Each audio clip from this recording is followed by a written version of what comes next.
ಈ ಕವನದ ಹೆಸರು ಮಾವನ ಮಗಳು ರಕ್ಷಿತ.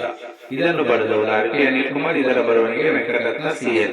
ಅಪ್ಪನ ಮುದ್ದಿನ ಮಗಳು ರಕ್ಷಿತ, ಅಮ್ಮನ ಮಡಿಲಲ್ಲಿ ನೀ ಸುರಕ್ಷಿತ, ಕತ್ತಲಲ್ಲಿ ನೀ ಕಂಗೊಳಿಸುವ ನಕ್ಷತ್ರ, ಮೂಕ ಪ್ರಾಣಿಗಳಿಗೆ ಬರದಂಗೆ ನೋಡುಕೋ ಆಪತ್ತು, ಮನೆ ಮರ್ಯಾದೆ ಉಳಿಸೋದು ನಿನಗೆ ಚೆನ್ನಾಗಿ ಗೊತ್ತು, ಎಲ್ಲೂ ಕಮ್ಮಿ ಮಾಡಬೇಡ ನಿನ್ನ ಗತ್ತು, ಆಗಾಗ ತಿನ್ನು ಅಮ್ಮನ ಕೈಯ ತುತ್ತು, ಮಾತಿನಲ್ಲಿ ತುಂಬಾ ನಮ್ರತೆ, ಅಹಂಕಾರವಿಲ್ಲದೆ ಗೌರವದಿಂದ ನಮಸ್ಕರಿಸುವ ವಿನಮ್ರತೆ, ಮಾಡುವ ಕೆಲಸದಲ್ಲಿ ತೋರಿಸುವ ದಕ್ಷತೆ, ಕೆಲಸಕ್ಕೆ ಹೋಗುವ ದಾರಿಯಲ್ಲಿ ಇರಲಿ ಜಾಗ್ರತೆ, ನಮ್ಮೆಲ್ಲರಿಗೂ ತುಂಬಾ ಮುಖ್ಯ ನಿನ್ನ ಭದ್ರತೆ, ಭಾವನಾತ್ಮಕ ಮನೋಭಾವ ತುಂಬಿರುವ ವ್ಯಕ್ತಿ, ಜಾಣ್ಮೆ ಬುದ್ಧಿವಂತಿಕೆಯಲ್ಲಿ ತೋರಿಸುವ ಯುಕ್ತಿ, ತಂದೆ ತಾಯಿಗೆ ನೀನೇ ತುಂಬಾ ಶಕ್ತಿ, ಅಪ್ಪ ಅಮ್ಮನ ಮೇಲೆ ಇರಲಿ ಭಕ್ತಿ, ಒಳ್ಳೆಯ ಕೆಲಸದಿಂದ ಸಿಗಲಿ ಮುಕ್ತಿ, ಮದುವೆಗೆ ಬೇಕು ಒಳ್ಳೆಯ ಮುಹೂರ್ತ, ಕಷ್ಟ ಸುಖದಲ್ಲೂ ಭಾಗಿಯಾಗಬೇಕು ಒಳ್ಳೆಯ ಸಂಗಾತ, ಆಶೀರ್ವದಿಸಲು ನಡೆಯುತ್ತದೆ ಅಕ್ಷತೆ, ಸುಖವಾಗಿ ಬಾಳು ಎಂದು ಹಾಕುತ್ತಾರೆ ಅಕ್ಷತೆ. ಅಪ್ಪನ ಮುದ್ದಿನ ಮಗಳು ರಕ್ಷಿತ, ಅಮ್ಮನ ಮಡಿಲಲ್ಲಿ ನೀ ಸುರಕ್ಷಿತ,